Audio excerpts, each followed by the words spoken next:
이 낮에는 이제는 본격적으로 큐티 안에서 유익을 찾는데, 근데 이제 유익을 찾기 위해서는 뭐냐 하면 우리가 뭐가 유익하지 않은 것을 알아야 돼요. 그래서 고난은 우리에게 축복이라고 제가 첫날 말했죠. 고난은 축복이기 때문에. 근데 이 고난 가운데 이것을 축복이라고 누리지 못하는 사람들은 이거에 대해서 뭐가 되냐면 상처가 돼요. 그래서 성경에 보면은 상처들이 많습니다. 그래서 여러분들이 상처들을 알면은 상처를 지배하고 상처를 다스릴 수 있기 때문에, 그래서 이것은 내적 치유와 큐티는 절대적인 영적 전쟁입니다. 그래서 대부분 영적 전쟁은 뭐냐 하면은 90%가 나의 영적 전쟁이에요. 그래서 이러한 인격과 그리고 자기의 마음 관리가 안 돼서 선교지에 저가 나오면은 계속하는 것은 선교사들의 내적 치유를 많이 해요. 왜냐하면 그 선교사님들이 선교 일을 해야 되는데 결과적으로 무엇을 하냐면 서로 싸만 되는 거예요. 그럴 때가 많아요. 그래서 이 마음이 건강해야지 하나님의 말씀을 더 풍성하게 받을 수가 있습니다. 따라합니다. 마음이 건강해야지 하나님의 말씀을 풍성하게 경험할 수 있다. 그겁니다. 그래서 첫 번째, 여러분, 우리에게 그 상처로 인하여 오는 장애들을 몇 가지 되면, 첫 번째는 그 장애들은 우리를 큐티를 방해하는 것입니다.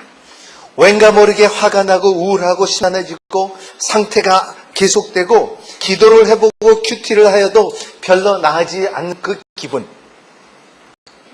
그리고 큐티도 하고 싶지 않은 거예요. 교제가 없습니다.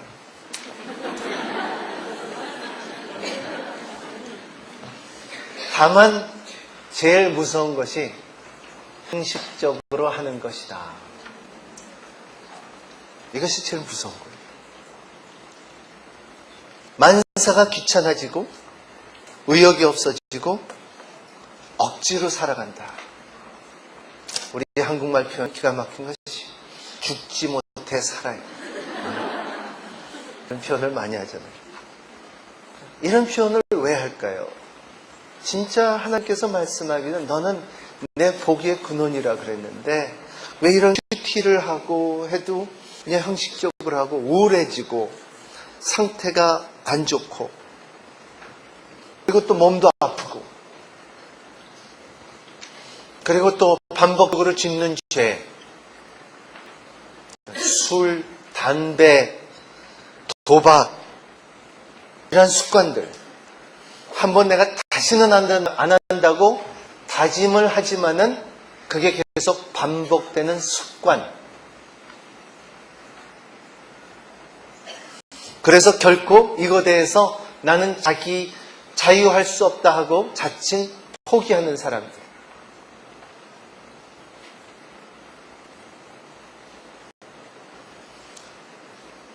세 번째 증상은 뭐냐면 이런 분은 무엇인가 나에게는 꼭 나쁜 일이 일어날 것이다. 두려움을 갖고 있는 사람. 잘 나간데고 잘 사는데도 불구하고 뭐냐 하면 사람들이 이건 나에게는 나쁜 일이 있을 것이야. 욥을 읽어보면요. 욥에 보면은 나에게 나쁜 것이 일어날 것은 두려움을 갖고 있었어요. 그런 것처럼 이런 사람들은 계속 두려움이 있어요. 다른 사람들이 다 합격하고 붙고 출세하는데 자기만은 안 될 것이다. 저가 좀 그랬어요. 저가 일평생 살면서 당선되어서 1등 내본 건 한 번도 없어요. 그리고 뭐 타갖고 이렇게 제비 뽑아갖고 타는 거요. 한 번도 타본 적이 없어요. 근데 그거는 또 타는 사람은 계속 그것만 타요. 그 이상하더라고요. 그래서 내 생각을 바꾸기로 했어요. 나는 그런 것을 탈 것이다 했어요. 그래서 생각을 바꾸니까 나는 불가능하던 것을 그걸 생각을 바꿔버렸어요. 그러니까요, 무슨 일이 있냐 하면요, 우리 교육자에서 그 선물이 들어왔어요. 네, 뭔지는 그러니까 남성 화장품이었어요. 그것도 비싼 거래요. 근데 그게 몇 개뿐이 안 들어왔어요. 30몇 명뿐이 없는데 30몇 명 중에서 5개가 뿐이 없어요. 그래서 나는 그걸 포기할 것이다 하고 했는데 아니야. 나는 포기할 수 없어. 저거는 내 거. 그런 고정관념을 딱 바꿔버리니까요. 생각을 바꾸면요. 큰 결과를 맺어요. 어떻게 됐을까요? 왔죠.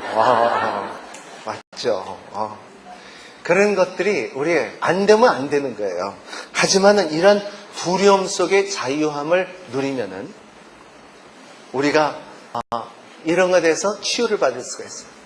그래서 이런 것을 여러분이 알고 사는 거하고 모르는 거 사는 거하고 너무나 차이가 나는 것이 뭐냐면, 제가 한국에 와서 지금 4년째 들어갔는데요. 못하는 단어가 있어요. 아직도 청담동이 안 돼요. 청담동 하려면 2번 생각하고 3번 말해야 돼요. 이게 왜냐하면 처음에 왔을 때 택시 타고 청담동 가자고 하니까 택시 운전사가 뭐요? 그러더라고요. 그래서 알아듣지를 못해. 그러니까 그때서부터 천당동인지 청담동인지 막 발음이 막 변하는 거야. 그러니까 그 단어를 말할 때마다 가슴이 두근거려. 그럴 때 여러분도 여도 마찬가지일 거예요. 그런 것처럼 자기가 처음에 느꼈던 두려움이 우리의 인생에 큰 영향을 끼쳐요. 그래서 지금은 청담동을 할지 안 할지 그건 I don't care. 상관없어요. 근데 왜냐하면 그것을 극복했기 때문에 잘하고 못하는 게 중요한 것이 아니라 그거에서 마음이 떳떳해야 되는 거예요. 그러니까는 근데 중요한 것은 그 첫 번째, 첫 단계, 여러분들의 옷을 입을 때 그 단추를 올바로 끼워야 되는 것처럼 이런 것은 우리의 삶 가운데 마음을 잘 관리해야 돼요. 네 번째로는 무엇인가 하지 있지 않으면 불안한 사람들이 있어요. 끊임없이 움직여야 되고, 그리고 그냥 가만히 있으면 무슨 일이 일어날 것 같은 두려움, 그리고 아무것도 안 하는 사람을 보면은 화가 나는 사람들이 있어요. 그러니까 저는 이런 사람 만났어요. 그러니까 집사님이 연세대 교수님이세요. 교수님인데 이분이 가정에 문제가 있어요.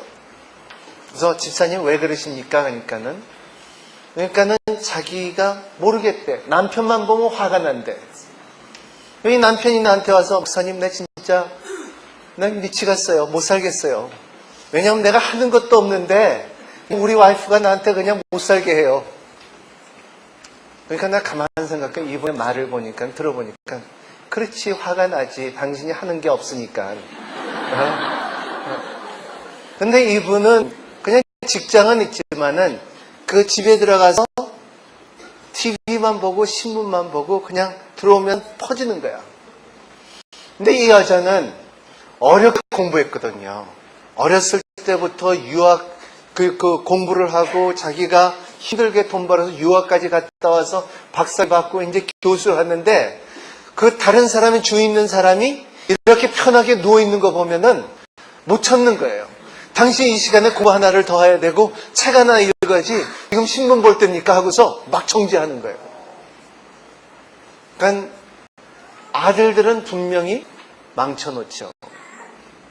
그러니까 왜냐하면 이분들은 인생을 그렇게 힘들게 살았기 때문에 자기가 다 이렇게 살아야 된다고 생각하는 거예요. 그리고 또 6번째 상처의 증상은 뭐냐 하면, 예수를 꽤 오래 믿고 열심히 믿는데도 불구하고 확신이 없어요. 구원의 확신이 없어요. 잠깐 감동은 있고 그리고 기쁨은 있지만은 이내 이런 것이 사라지고 여전히 나는 아직 구원받지 못한 사람 같이 행동하고 느끼는 거예요.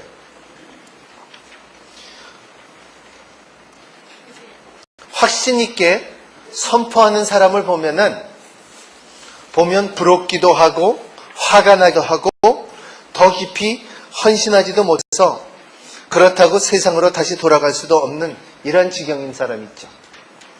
그리고 세상에 나가서 잘 나가는 사람 보면 얄밉기만 한 사람. 그런 사람이 있어요. 근데 사실은 저에도 그런 마음이 있다는 거예요. 그리고 여러분 안에 그런 마음이 있다는 거예요. 근데 이러한 마음이 있을 때 우리는 어떻게 할 것이냐. 어떻게 할 것이냐.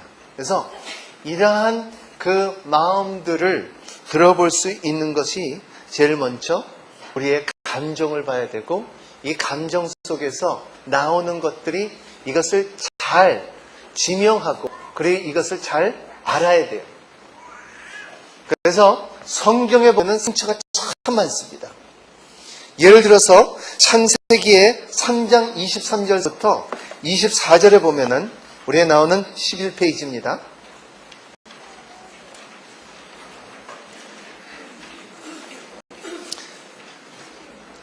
3장 23장 20절에 보면 여호와의 하나님이 에덴 동산에서 그 사람을 내어보내요 그의 근본된 토지를 갈게 하시나니 이같이 하나님이 그 사람을 쫓아내시고 에덴 동산에 그룹들과 두루도를 화원검을 두며 생명나무를 지키게 하리라 하셨습니다. 여기에 하나님이 사람을 어떻게 했다 그랬어요? 쫓아냈다 그랬어요. 쫓아낸 데는 결과가 뭡니까? 거절이에요. 거절감은 모든 상처에서 출발이에요.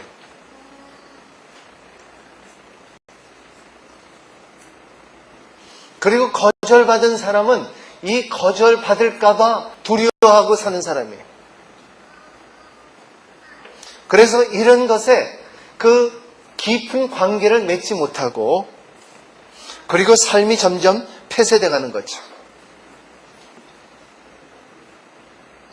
이 거절감은 외로움을 갖고 오고 자기 연민을 갖고 오고 그리고 비참을 주고 궁핍을 주고 우울증을 주고 절망을 주고 자살까지도 줄 수 있는 이것이 바로 거절감이에요. 여성이 남성한테 거절당했다는 거예요. 남자가 여자한테 거절당했다는 거예요. 여러분 우리에게 가장 큰 감정의 시간은 언제인지 압니까? 여러분 언제인 것 같아요? 여러분의 가장 그 감정이 인생의 피크였을 때가 언제입니까? 상처받을 때? 상처받은 사람은 IQ가 높아요. 다 기억하니까. 상처 주는 사람은 IQ가 아주 낮아요. 근데 이러한 상처가 우리 감정이 가장 피크했을 때가 우리가 짝사랑할 때예요. 이 짝사랑이 우리에게 기가 막힌 얼만큼 하나님을 사랑해야 된다는 것을 하나님께서 만들어준 것이 짝사랑이에요. 그래서 대부분 짝사랑은 이루어지지가 않아요. 이것이 하나님의 섭리예요. 그만큼 사랑하려는 거예요. 근데 이것을 못하면서 우리가 왜냐하면 우리의 그러한 그 귀중한 시간과 그러한 감정을 처음에는 상실받아요. 이제 거절감이에요. 저는 브라질에서 왔다 그랬죠. 브라질에서 있을 때 제가 브라질의 유명한 것은 뭡니까? 두 가지인데 축구하고 또 뭐예요? 커피. 맞아요. 축구하고 커피예요. 근데 서목사가 축구를 잘할 것 같아 안 할 것 같아? 몰라요? 축구를 우리 그 목회자들에게 축구를 하는데 내가 축구를 잘 못해요. 처음에 왔을 때 서목사 삼바 축구 할 것이다 하고서 날 제일 앞에다 놨어요. 근데 무한 실망. 왜냐하면은 나는 축구를 잘 못해요. 왜냐하면 실질적으로 브라질에 가보니까요, 학교를 다니다 보니까요, 거기 가니까는 축구를 걔네들하고 진짜 우유병을 입에 물으면서 차는 애들이 걔네들이에요. 걔네들 브라질 애들은 뭐 보면은 다 차버려요. 거기 문화예요. 병막에도 땅바닥에서 막 차고 그냥 서로가 진짜 축구예요. 그런 문화 가운데서 내가 학교를 갔는데 암만 노력해도 얘네들과의 축구해갖고 내가 이길 것 같지가 않더라고요. 그리고 축구할 때마다 나는 앉아있는 데가 거기에 너는 기다리는 의자에 앉아있다는 거지. 그래서 내가 거절감을 느꼈어요. 그래서 내가 이럴 바야 나는 다른 운동하리라 그랬고 나는 다른 걸 했어요. 다른 운동을 했다는 거죠. 그것이 하나의 거절감이에요. 그래서 축구는 이렇게 보기는 좋아하지만 축구하자면 못한다는 거죠. 암만 환경이 있다 그래도 그 순간적인 상처가 있기 때문에. 그래서 이러한 거절감을 우리가 잘 다스릴 줄 알아야 돼요.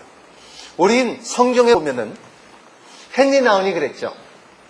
헨리 나운이 그 상처받은 치유자 책에 한번 보면은 사람은 우리에게 큰 3번 거절감을 받는데요. 그것이 뭐냐면 언제는 그 어린애가 사람으로 가장 편한 데가 어디냐면 그 부모님의 태 안에 있을 때가 가장 편안해야 돼요. 물속 안에서 부모님의 그 사랑과 정성과 음식과 모든 것을 공급을 받으면서 내가 우리 엄마 안에 내가 있다는 거죠. 가끔가다 아버지가 와서 너 있냐 하고서 만져보고. 응? 그런데 세상에서 태어날 때 제일 먼저 잘리는 것이 뭐냐면 탯줄이에요. 이 탯줄이 잘릴 때 큰 거절감을 느낀다는 거예요. 큰 거절감을 느낀대요. 두 번째로 거절감을 느낀 것이 언제냐면 사춘기 때. 사춘기 때 느낀대요. 여러분 이제 딸들 있죠? 아들 있죠?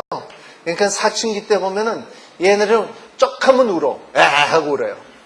왜냐하면은 우리 딸한테 그냥 좀 너무나 그냥 실망스러우고 난 싫다 뭐 하다 뭐 그냥 다들 왜 나한테만 이러냐 뭐 그러니까 너 주워 왔어 그러니까 막 울더라고요. 근데 얘가 진짜 그걸 심각하게 받아들였어요. 심각하게 어디서 주워 왔고 내 진짜 엄마 아버지가 누구냐고 막 그것도 조사하고 인터넷도 뜯어보고 막 난리 났더라고요. 그래서 내가 딱 사진을 보여줬지. 너 나올 때 나도 있었다 하고 사진 찍은 걸 보여줬어요. 그래서 내가 장난한 것이지 너 진짜 그렇지가 않다 그랬어요. 미국에서는요 어린애인데 아빠도 들어갈 수가 있어요. 그래서 사진을 딱 찍어놨는데 네가 바로 이 모양 이꼴로 내가 바로 거기 있었다 그러니까. 그러니까는 알았다 그러더라고요. 그러니까 이럴 때가 여러분의 자녀들도 마찬가지예요. 그 사춘기 때가 굉장한 거절감을 느낄 때. 왜냐하면 자기의 독립하고 이성할 수 있는 힘이 있을 때이기 때문에 그래요. 세 번째로 크게 거절감을 느낄 때가 언제냐 하면은 우리 영혼이 떠날 때.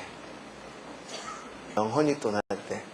그때는 우리를 맞아주고 우리를 위로해 주시고 우리를 함께 하시는 성령님이 계신다는 거예요.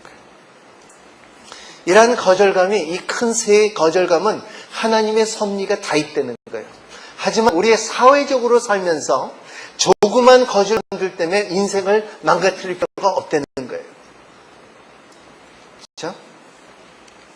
아담도 거절감이 있었다는 거예요.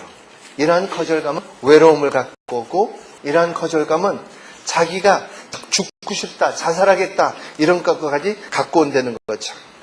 두 번째 상처는 결핍입니다. 디피시언스라고 하는데요. 이것은 굶주림입니다. 창세기 3장 17절서부터 10절에 보면은 아담이 이르실 때 내가 내 아내의 말을 듣고 내가 너더러 먹지 말라 한 나무의 실과를 먹었은즉 땅은 너로 인하여 저주를 받고 너는 종식토록 수고하여 소산을 먹으리라. 땅에 너에게 가시덩굴과 엉겅퀴를 낼 것이라. 너의 먹을 것은 발에 채소인즉 너의 얼굴에 땀이 흘러야지 식물을 먹고 필경을 흙으로 돌아가리라 그랬습니다. 너는 흙으니 흙으로 돌아갈 것이라 했습니다. 종신토록 수고하여 그 소산을 먹으리라 그랬어요. 여러분 이것이 하나님의 법이에요. 우리가 땀을 흘리고 일을 하면서 벌어야지 그냥 땀 안 흘리고 그냥 머리 굴려갖고 그냥 번대는 것은 이것은 금방 없어져요. 특히 인터넷이나 무슨 벤처 캐피탈 하는 사람들 보면은 괜히 쉽게 버는 사람들은 쉽게 날려버리더라고요. 제가 산호세도 다니고 여기에 저 대학로도 사람들 많이 만나봤는데 쉽게 버는 사람들은 쉽게 날려버려요.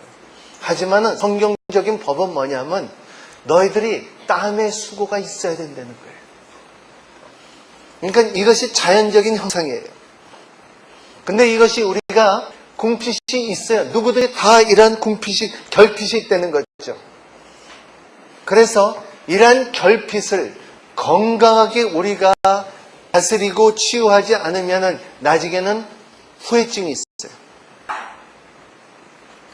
예를 들어서 사랑을 받지 못한 사람은 커서 이런 것이 후회증으로 드러납니다. 부모님의 사랑, 어머니의 사랑을 받지 못하고 자란 아이들을 보면은 결과적으로 모든 사람들의 보면은 커서 이러한 사랑을 못 받았기 때문에 이 사랑을 찾고자 할 때 문제가 생겨요. 이런 것이 원조교제와 그리고 인터넷 섹스와 이러한 윤락가를 찾는 사람들을 보면은 자기의 환상을 찾기 때문에 그래요. 실제를 모르기 때문에 그렇다는 거죠. 그래서 마귀라는 것은 항상 환상을 보여주지 진짜 실체를 보여주지 않는 거예요. 예를 들어서 술에 결핍 있는 사람은 술의 쾌락은 보여주지만은 그 다음날의 두통과 직장 부유를 안 보여준다는 거예요. 그렇죠? 사단은 도둑질할 때, 물건을 훔칠 때 소유의 쾌락을 보여주지만은 자기가 감옥에 보내될 그 시간을 보여주지 않는다는 거예요. 사단은 마약을 할 때 그 마약의 즐거움과 쾌락을 보여주지만은 하지만 다음날 자기 인생의 인격을 망가뜨리는 것을 보여주지 않는다는 거죠. 사단은 로맨스를 보여주지만은 로만스의 쾌락을 보여주지만은 그 가정과 자기 아내와 자기 자녀들의 망가뜨림과 상처들을 보여주지 않는 거예요. 이러한 결핍이에요. 이러한 인생의 결핍들은 건강하게 이것을 정리하지 않으면 삶의 이상한 방법으로 나타난다는 거예요. 그래서 이런 사람들에 보면은 결과적으로 그의 특징한 것은 뭐냐면 무엇인가 집착하게 돼요. 돈에 집착하게 되고 사람에 집착하게 되고 물건에 집착하게 되고 쾌락에 집착하게 돼요. 이게 집착하게 돼버려요. 저는 공부 못한 대학교를 못 간 청년들을 보면은 나이가 50대도 자기가 유학 가야 되겠다는 사람들이 많아요. 이것이 결핍이에요. 그건 어렸을 때 돈에 대해서 너무나 어렵게 살았으면은 사람들은 커서 그거에 대해서 보장을 하기 위해서 돈을 찾고 이거를 집착하게 된다는 거죠. 저는 이것을 미국에서 너무너무 많이 봐요. 왜냐하면 갑자기 돈을 땅 때문에 많이 벌었어. 그래서 자녀들은 다 유학을 보내요. 근데 자녀들은 돈이 있는데 돈을 물거치 써요. 그러니까 돈이 자기 돈이 아니니까는 물거치 써요. 차도 그냥 옷 갈아입듯이 차를 바꿔요. 근데 진짜 이 사람들은 얼만큼 돈이 많길래 이렇게 돈을 쓰나 하고서 자기 부모님들을 만나보면요. 부모님들은 부유하긴 하지만은 불고기 한 건 자기 돈으로 못 사먹는 사람들이에요. 그런 사람들이 굉장히 많습니다. 생각 외에 많아요.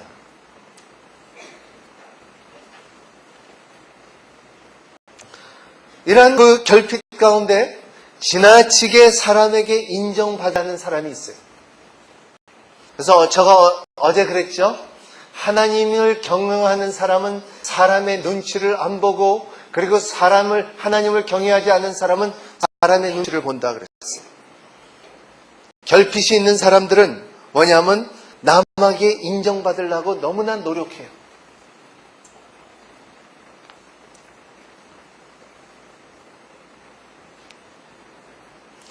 제가 지난번에 이 말을 하니까 탁 생각나는 것이 제가 전도사 되기 전에도 미국에서 교회에서 봉사하는데 제가 사진을 찍었어요. 결혼식 때 사진을 찍고 그랬는데, 교회 소식에 사진도 찍고 그랬는데, 근데 교회에 결혼식이 있었어요. 그래갖고 음식이 다 있었어요. 이렇게 다 차려놓는데, 이제 그 뒤에서는 그 밥을 뜨잖아요. 밥을 뜨고 접시에다 이렇게 달아야 되는데, 어느 권사님이 나한테 와갖고, 그러니까, 나 좀 보라고. 그러니까는 내가 저기 가서 밥을 뜰 때, 나한테 이쁘게 사진을 탁 찍어달래. 그래서 쫙 하더니, 그 밥을, 그래서 옆에서 있는 사람 비키라 그러고, 자기가 접시에다 밥을 탁 들면서, 이러면서 싹 웃더라고. 그래서 나보고 자꾸 찍으라고 그러더라고요. 저거 찍고 싶지가 않다고, 솔직히 말해서. 그건 왜냐하면 자꾸 지나치게 인정을 받으려던 그 상처가 있다는 거, 결핍이 있다는 거죠. 그 사실은 그럴 필요가 없는데, 왜냐하면 오른손이 일을 할 때 왼손이 모르게끔 하는 것이 예수님께서 말씀하셨는데, 그거를 모르는 거예요. 이러한 사람, 결핍이 있는 사람은 자꾸 무언가 집착되고, 그리고 이런 사람은 화가 자꾸 나요. 분노가 자꾸 난다는 거죠. 그래서 다음에 그 상처에는 분노입니다. 창세기 4장 6절서부터 12절 말씀 보면은 여러분들이 아까 말씀드린 것처럼 가인과 아벨에 대해서요. 그래서 여호와께서 가인에게 이르시되 내가 분하여함은 어찌하며 안색이 변함은 어찌하며 내가 선을 행하면 어찌 낯을 들지 못하느냐 했어요. 분하여함은 어떻고 안색이 변함은 어떻고 왜 낯을 들지 못하느냐. 이 세 가지가 그냥 분노 있는 사람의 특징이에요. 안식이 변합니다. 시뻘개지는 사람이 있잖아요. 미국에서는 그런 보고 뭐냐면 레드네크라 그래요. 그러니까는 목이 빨간 사람이라 그래요. 왜냐하면 화가 속에서부터 목으로 이렇게 올라오거든요. 그런 사람은 조심해야 돼요. 항상 문제가 생긴다는 거죠. 그래서 이런 사람들은 모든 것에 대해서 부정적이에요. 조심해야 되는 것은 모든 것에 대해서 부정적이라는 거죠. 이유가 없이 화가 나고 짜증난다는 거죠. 짜증만 내는 사람. 화가 한 번 나면은 통제가 안 되는 사람. 그래서 자녀들의 교육들은 대부분 분노 가운데 자녀의 교육을 하면은 자녀를 망쳐 놓습니다. 왜냐하면 때릴 때 통제가 안 될 때. 그러니까 그런 우리 그 사람들 어떤 사람들은 보면은 물건을 사도요. 나 이런 사람 내 실질적으로 봤어요. 물건을 사서 아줌마 그거 얼마야? 그러니까 이건 10,000원이에요. 그래갖고 그러면은 내가 10개 살 때니까는 좀 깎아주세요. 8,000원으로 깎아주세요 하니까는 아니에요. 아저씨 이거 안 돼요.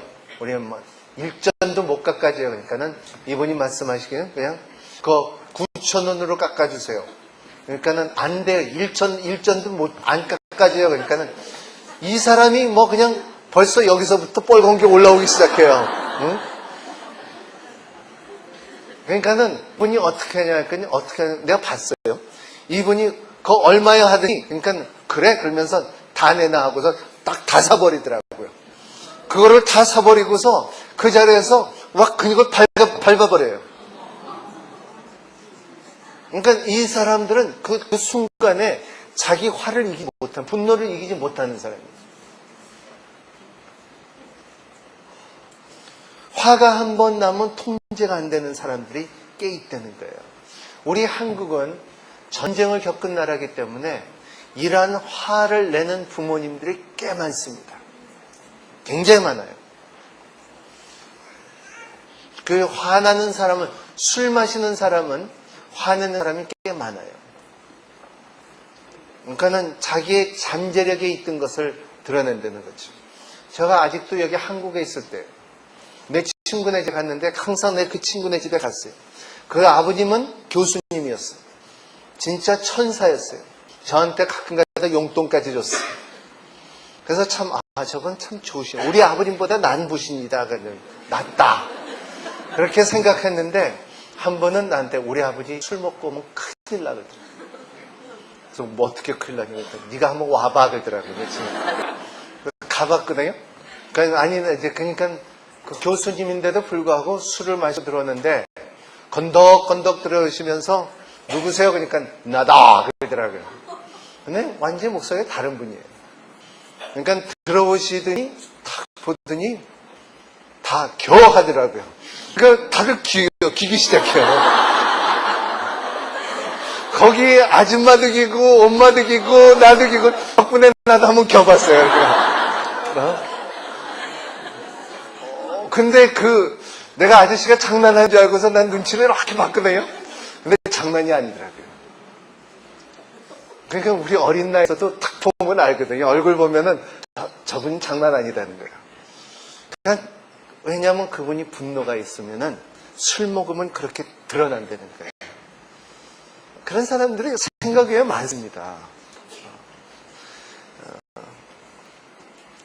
그래서 분노가 있는 사람의 특징은 속으로 이 화를 억압함으로 인하여 이 사람 불안감을 느껴요. 불안감을 느껴요.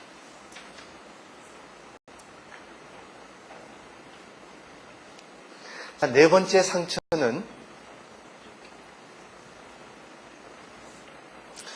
번째 상처는 두려움입니다.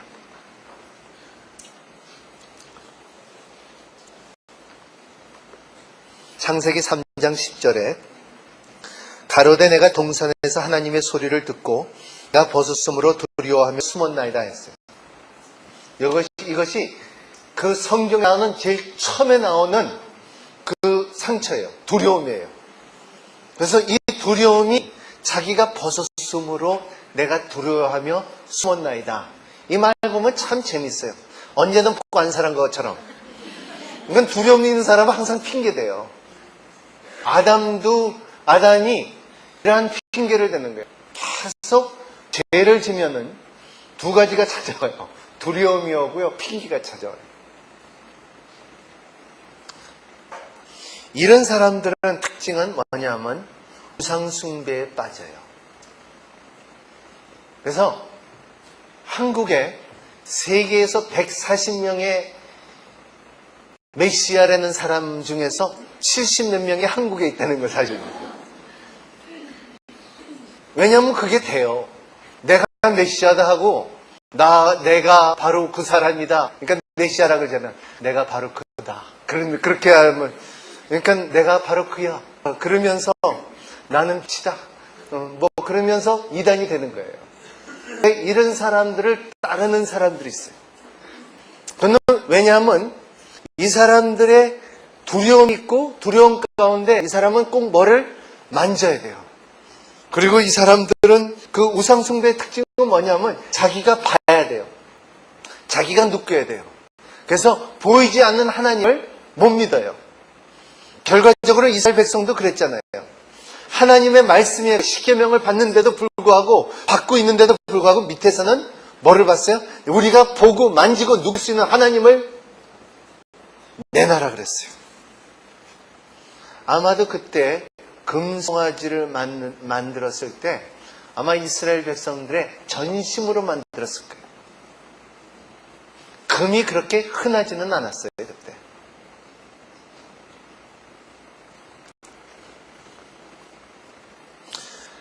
두려움이 있는 사람은 또 특징은 약에 집착됩니다. 약을 좋아해요.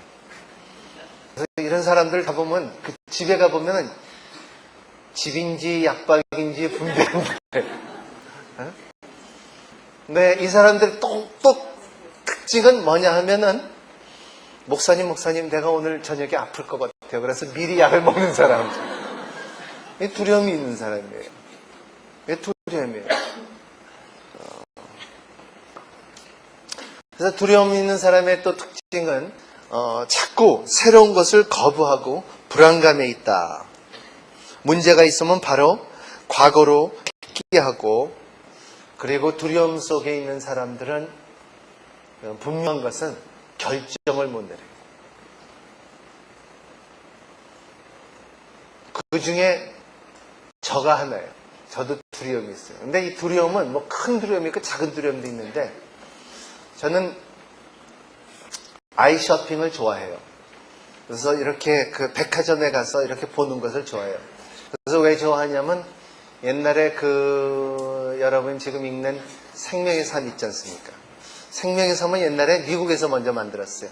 영어로 먼저 만들고 그 다음에 번역을 하고, 그래서 제가 영문판, 그 일본판, 중국판을 제가 담당해서 만들었는데, 미국에서.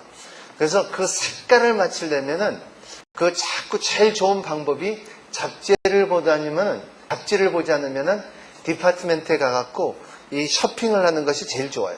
쇼핑을 산다는 것보다도 아이 쇼핑하는 것이 좋아요. 그래서 이번 가을 색깔은 이런 것이구나. 그리고 올해 색깔은 이렇고, 그리고 이 색깔과 이 색깔과 같이 붙으면은 참 깨끗하게 보이는구나. 또 파스텔 색깔이 좋구나. 이런 것을 자꾸 보다 보니까는, 잡지를 만들다 보니까는 이런 것에 대해서 저 잘 알아요.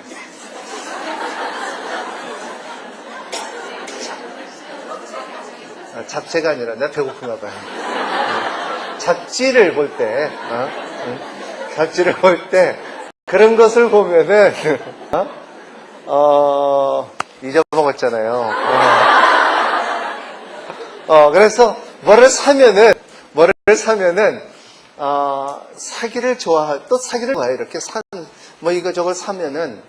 근데 내가 사기 전에 이렇게 생각나는 것들이 있어요. 그냥 사면 되는 건데, 자꾸 만지작해요. 그래갖고 또 살까 말까 하고 또 왔다가 또 가갖고 또 살까 그래갖고 결정을 못 내려요. 그래서 왜 두려움이 있냐 하면은, 결과적으로 사면은 며칠 후에 그게 세일하는 거예요. 그럴까 못 사는 거예요. 그래서 그냥 그런 항상 두려움이 있어요. 그냥 어떤 사람은 그냥 가서 주세요 하고서 사면 되는데, 나는 그거를 못 사요. 그러니까 이런 여러 가지 방법으로 우리에게 이러한 두려움이 있지만은, 이것은 결과적으로 건강한 마음이 아니라는 거예요. 그래서 여러분의 거절감과 결핍과 분노와 두려움 속에서 우리의 마음을 병용된 것이 있어요. 트랜스포메이션. 이 마음을 바꿔주는 것이 있는데, 이 중에서 제일 먼저 나타나는 것이 뭐냐면 열등감이에요.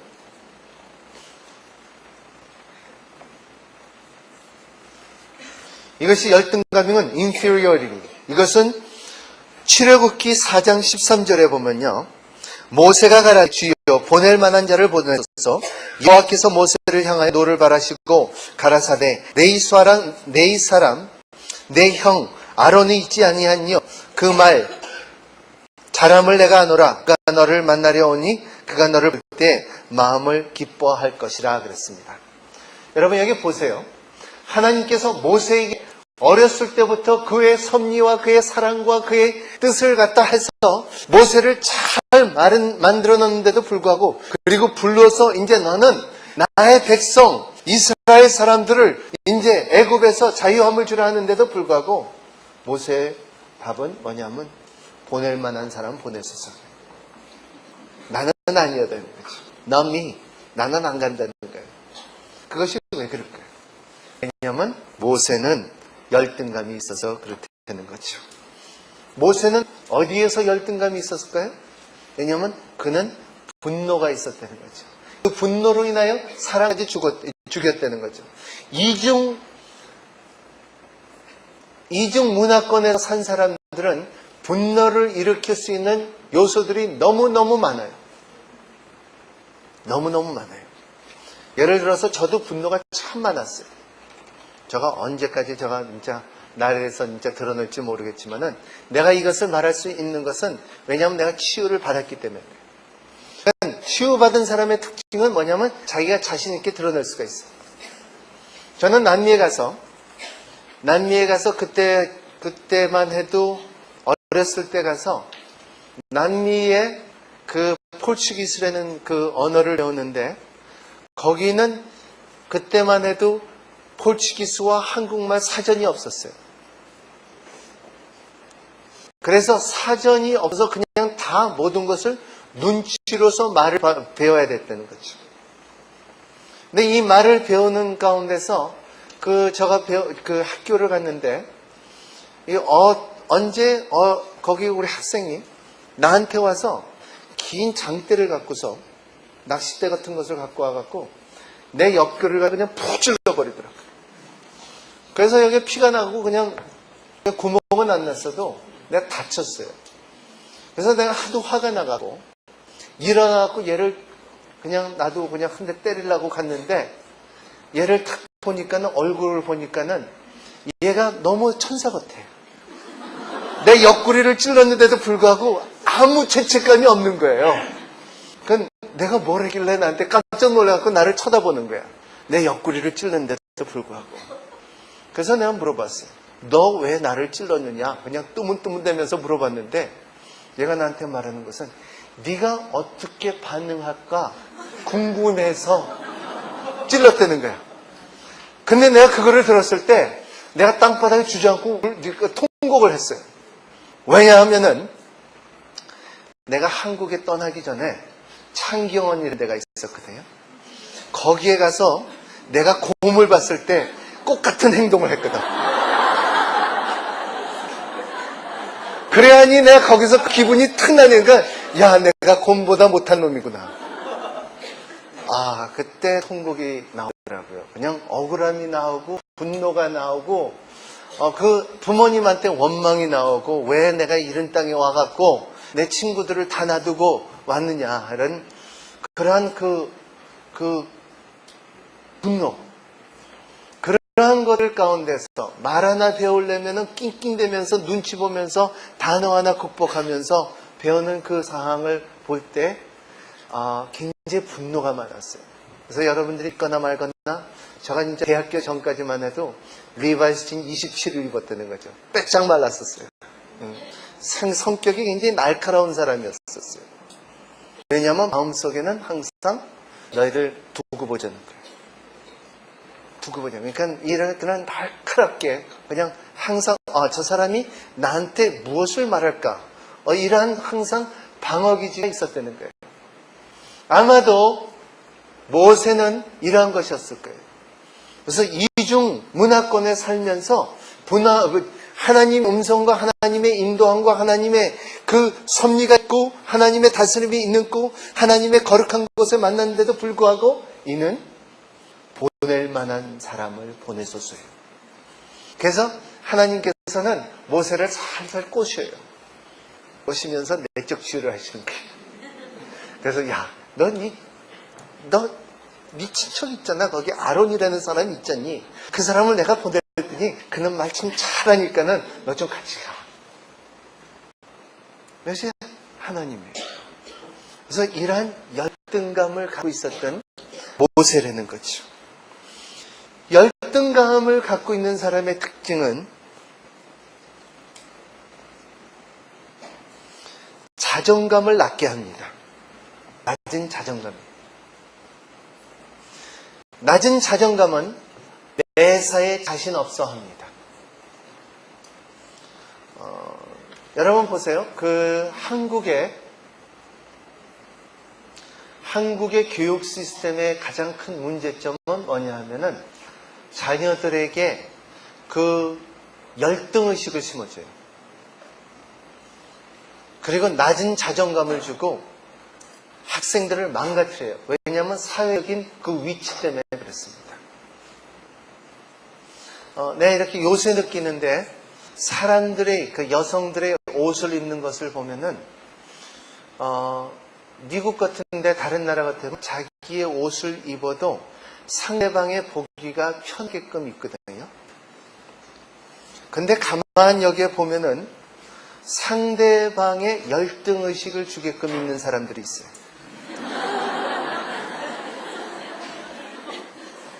그러니까 이것이 이쁘고 안 이쁘고 달라요. 그러니까 이것이 왜냐하면 자기의 상처가 있기 때문에 그렇습니다. 그러니까 자기를 위해서 옷을 입는 거예요. 근데 그런 것이 아니거든요. 그런 생각들이 달리되는 거죠. 낮은 자존감은 우리의 잠재력을 마비시켜요.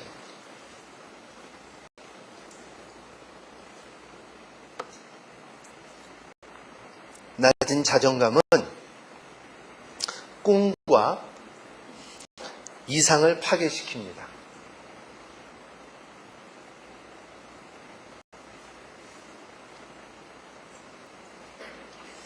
그래서 현대 그룹이 그 단어를 참 제일 많이 쓰죠. 큰 I를 쓰죠. 그것이 뭐냐면 이노베이션이라는 것이거든요. 이것은 너희들은 창의력을 가지라는 거예요. 근데 이 창의력은 어렸을 때부터 창조주의 하나님서부터 나오는 거지 그냥 너희를 되라 그래서 하는 것이 아니거든요. 창의력은 마음에서부터 나오는 거지 그냥 머리에서부터 나오는 것이 아니라는 거예요. 그래서 이스라엘 사람들의 교육을 보면은요, 이스라엘은 자녀들을 구구단을 못 외우게 해요. 우리는 구구단을 잘 외우게끔 하잖아요. 근데 거기서는 외우지 못하게 해요. 그래서 이 사람들은, 그래서 걔네들은 그 수학을 하면은, 산수를 하면은 막 이러면서 발가락까지 쓰면서 그 산수를 해요. 근데 결과적으로는 이러면서 구구단을 안 외우기 때문에 나중에는 수학에 대해서는 기가 막히게 우리보다 더 잘한다는 거예요. 왜냐하면 자기 어렸을 때부터 생각하는 방법과 창의력을 길러주기 위해서요. 이것이 굉장히 중요한 거예요.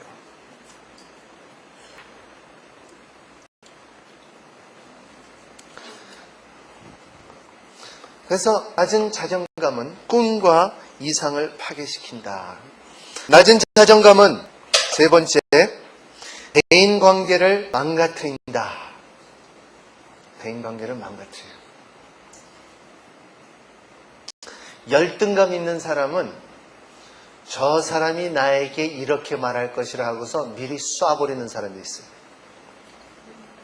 그러니까 상처는 상처를 일으키고 그러니까 상처를 줍니다. 그래서 열등의식 있는 사람들은 그 특징을 가만 보면은 이 사람의 말이 항상 자기가 다칠까봐 미리 그냥 쏴버려요. 상처를 줘버려요. 그러니까 이런 사람들의 가정은 전쟁터예요. 전쟁터. 마음의 전쟁터죠. 그래서 사람을 받아줄 줄을 모르는 거죠. 왜냐하면 열등의식이 있기 때문에. 뭔지도 모르지만 자기가 그 열등의식을 알면은 이거에 대해서 굉장히 떳떳할 수가 있어요.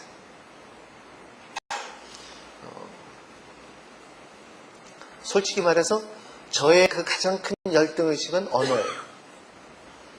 삼중언어를 하다 보니까는 삼중언어도 이것도 다른 사람들은 생각하기에 막 당신은 참 좋겠어. 그냥 스페니쉬도 하고 포르투기스도 하고 영어도 하고 한국말도 하고 뭐 너무너무 좋겠어 하는데 진짜 속으로는 진짜 속을 몰라서 그렇지. 왜냐하면 한 단어를 좀 이렇게 건강한 단어를 선택하려면 얼마나 낑낑대는지 압니까? 속에서 그냥 완전히 전쟁터예요.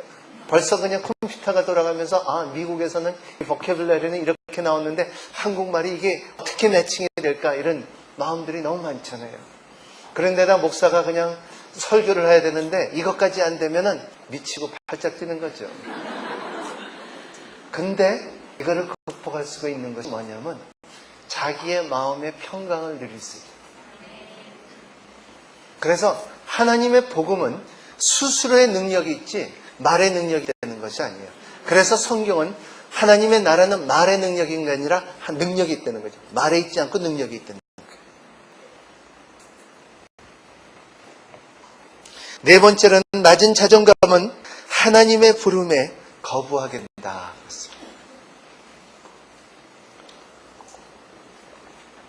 많은 사람들을 보면은 제가 이렇게 세미나를 하고서 많은 사람들을 많이 보면은 이런 분은 세미나들은 다 참석해요. 1년 동안 있는 세미나들은 다 참석해요. 가보면 앉아 계셔. 가보면 있어. 근데 다 참석해도 변화가 안 일어나요. 가는 사람이 없어요. 이런 사람 보면 화가 나요. 근데 배웠으면 가야지. 배웠으면 나가야지. 배웠으면 가르쳐야지. 배웠으면 변화야지. 하지만 그게 아니라는 거죠. 그런 점들이, 왜냐하면 이런 사람은 자기 열등의식을 교육으로 채우려고 그래요.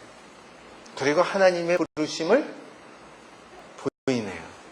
내가 볼 때는 충분히 교육을 받고 충분히 할 수 있는데도 불구하고 안 하는 거예요. 이것이 낮은 자존감이에요. 낮은 이 열등의식은 뭐를 갖고 오냐면 무책임을 갖고 옵니다. 누가 이 무책임이 있었죠? 야곱이 무책임이 있었어요. 야곱은 상처가 참 많은 사람이었어요. 그래서 야곱은 자기 딸이 강간을 하는데도 불구하고 자기는 나는 몰라 하고서 숨었다가 자기 아들이 올 때까지 기다렸어요. 성경에 나오는 말씀입니다.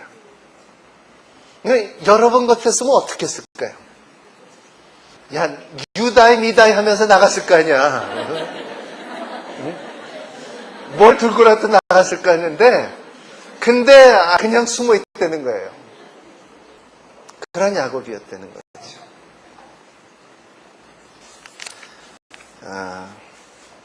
이러한 상처 가운데 또 변형되는 마음은 죄의식이에요. 죄의식.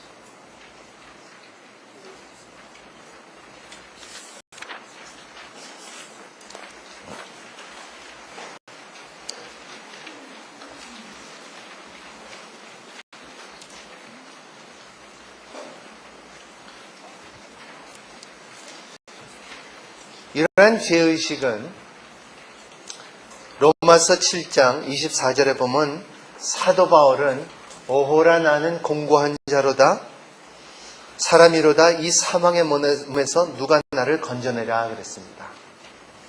사도 바울은 오호라 나는 공고한 자로다 이 사망의 몸에서 누가 나를 건져내랴 할 때 굉장히 사도 바울은 상처가 많은 사람이었어요.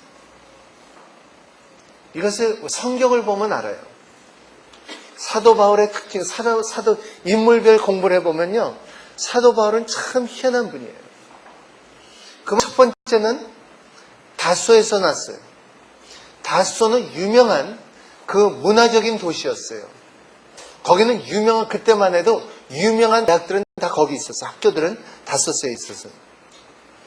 그 가운데 공부를 하고 그리고 이는 아마 그 엄격한 부모님이 있었을 것 같아요.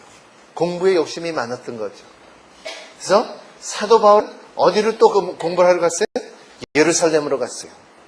예루살렘으로 갔을 때 그 유명한 그 바리새인 학교로 들어갔는데 이 바리새인 학교 들어갈 때 그 가말리엘 밑에서 공부했어요.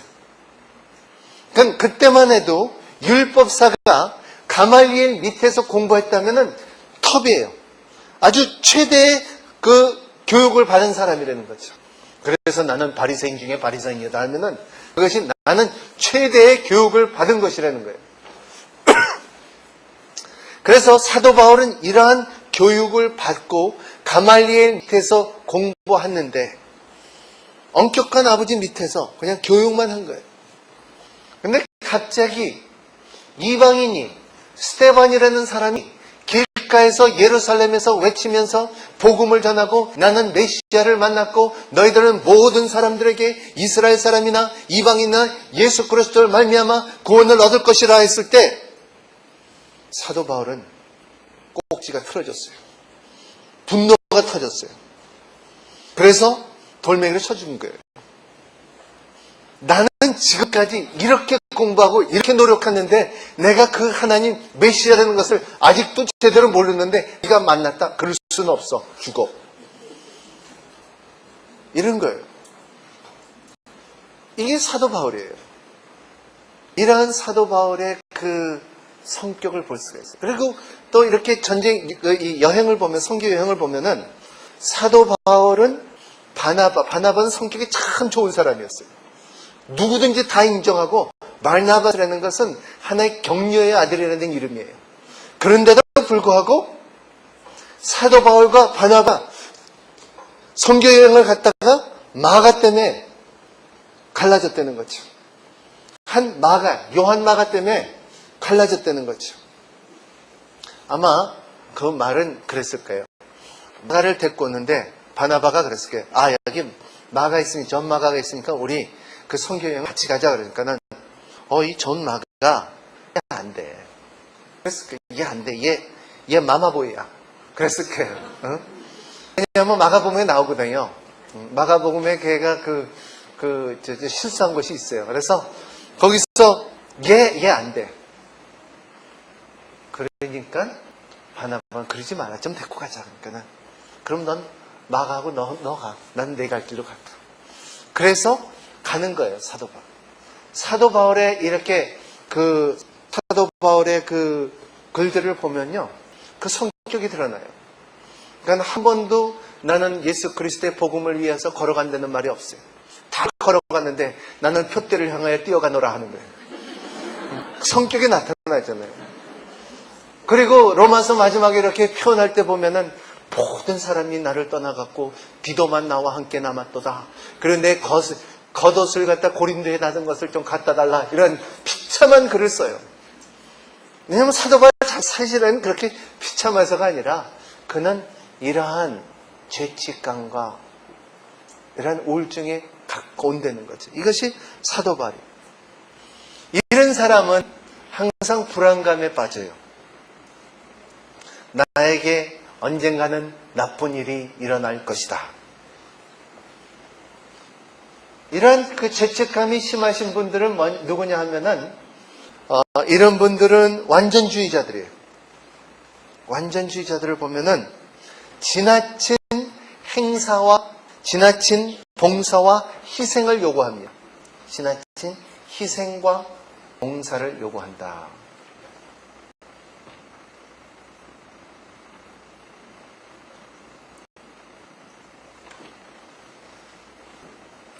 그렇잖아요.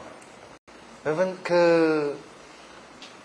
구원을 받는 사람들도 보면, 교회에서 보면요, 내가 복음을 막 전하다 보면은, 이렇게 내가 한국에 와서 우리 아버님 친구한테 찾아갔어요. 저는 우리 아버지가, 너 한국에 가면 내 그 이북에서 알던 그 친구가 있는데 한번 너 찾아가 보라고, 야. 그러더라고요. 그래서 예, 알겠습니다래. 그렇죠. 그래서 갔죠. 가서 복음을 전했죠. 복음을 전하고, 아저씨, 저는 목사인데요. 그리고 복음을 예수 그리스도 말미암아 천국을 갈 수가 있어요. 그래서 아저씨도 천당에 가셔야지, 나이가 들으셨는데. 그러니까 이분이 딱 나를 보더니, 야, 내나 천당을 가라. 나는 500당에 가겠나? 그러더라고요. 근데 500당은 없거든요. 1000당은 있어도. 그러니까 이분이, 왜냐하면 나는 자격이 없어. 나는 아직도 술도 먹고 담배도 피고, 그리고 내 죄진 것이 너무 많어.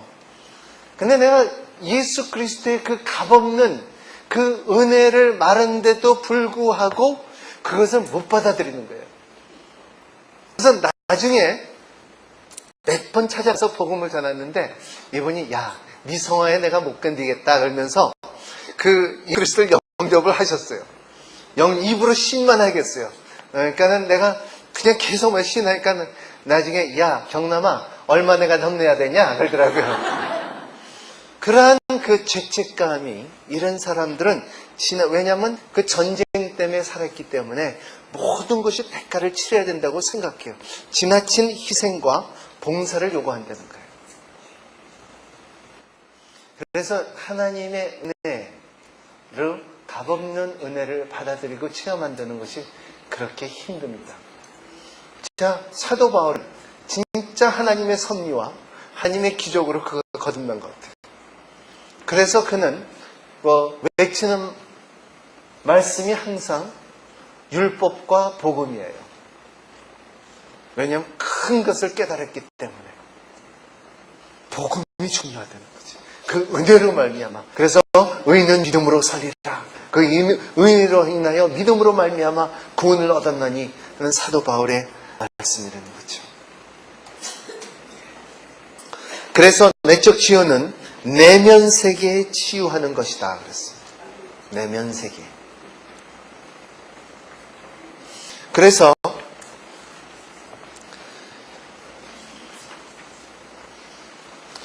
여기에 이 내면 세계를 들여볼 수 있는 것이 하나님의 말씀입니다. 그래서 하나님의 말씀은 거울이라 그랬어요.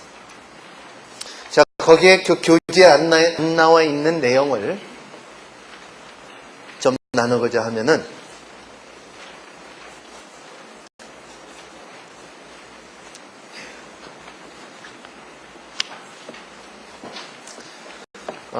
이러한 상처들이 여러분들의 지금 거절감과 결핍과 분노와 두려움과 그리고 변형되는 마음 중에서 열등의식과 죄책감으로 정리를 해드립니다.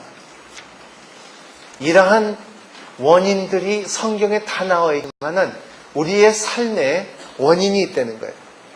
그래서 여러분들이 큐티를 하면서 말씀을 보면서 깊이 내가 왜 이 말씀을 받아들였는데도 불구하고 나는 진짜 걔에게 뭐를 두고 보자 하는 마음이 있다든가 분노가 있다든가 용서를 못한 게 있다든가 이럴 때는 우리 큐티를 방해해요. 그거는 용서 못한다는 것이 가장 큰 장애예요. 누가 이렇게 그 미국 표현의 그 이런 책에 이런 거를 읽었어요. 용서 못한다는 것은 자기가 쥐약을 먹고 상대방이 죽기를 기다리는 것이다. 그런 것처럼 이것을 우리가 잘 알아야 돼요. 그러니까 이러한 용서를 할 수 있는 것은 용서를 경험을 할 줄 알아야 된다는 거죠. 알겠습니까? 제가 조금 쉬어야 되니까요. 물 좀 마실 테니까요. 여러분 우리 귀한 우리 최영희 자매님께서 큐티학교 이번에 졸업하면서 제가 좀 간증을 좀 달라고 그랬어요. 그래서 직장인인데도 불구하고 이렇게 오셨는데 좀 와서 좀 나눠줬으면 좋겠어요. 올라오실 때 큰 박수를 해줬으면 좋겠어요.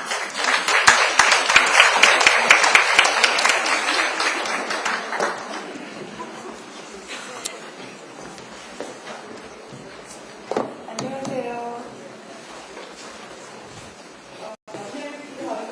많이 부럽습니다. 저도 3일 동안 휴가를 내서 큐티 축제에 참가할까 하는 생각을 올 초에 가졌었는데 직장에서 이 스케줄이 3일 휴가 받아서 하기에는 조금 안 믿는 사람들에게 좀 안 좋게 느껴질까 하는 이제 그런 마음으로 나중에 테이블 사서 들어야겠다. 그리고 집에서 아침에 큐티 하니까 괜찮겠지 하고 이 축제에 참여하는 것을 포기했었는데 오늘 와서 목사님 강제적으로 제가 여기 와서 듣게 됐는데요. 휴가 내서 들을 걸 그랬다는 생각이 다시 많이 들게 됐습니다. 저는 신앙을 가진 지도 오래되지 않았고요. 큐티는 더더욱 이제 한지 3월 27일 서경동 목사님 큐티 스쿨을 통해서 처음 큐티를 이제 끊지는 않고 그래도 매일 10분이든 20분이든 하게 됐는데요. 그때 3월 27일부터 5월 8일까지 큐티 스쿨 초급자반이 있었어요. 그래서 목사님께 5번에 걸쳐서 그 큐티하는 방법이랄까요? 그런 것을 배우면서 제 나름대로 경험했던 것들을 그때 같이 수업했던 분들과 나누게 됐는데 목사님께서 다시 한번 그것을 여러분과 나눠달라고 말씀을 하셨어요. 그래서 제가 너무나 그때는 다 같이 초급자가 아니라 그냥 용기를 내서 했었는데 오늘 같은 경우에는 연대상으로나 신앙의 선배님들이기 때문에 많이 더 부끄러운 생각이 듭니다. 그래서 그때 나눴던 것을 다시 나누고자 하지만 제가 요즘 들어서 이제 큐티라고 하면서 이제 느끼는 게 두 가지 있는데요. 이것도 약간의 그냥 삶에 있어서 조그만 간증인데 저희 직장에 이제 몇 번 교회를 가보고 그랬지만 요새는 교회 안 나가는 분이 이제 제 동료로서 점심시간마다 같이 배드민턴을 30분씩 치고 있어요.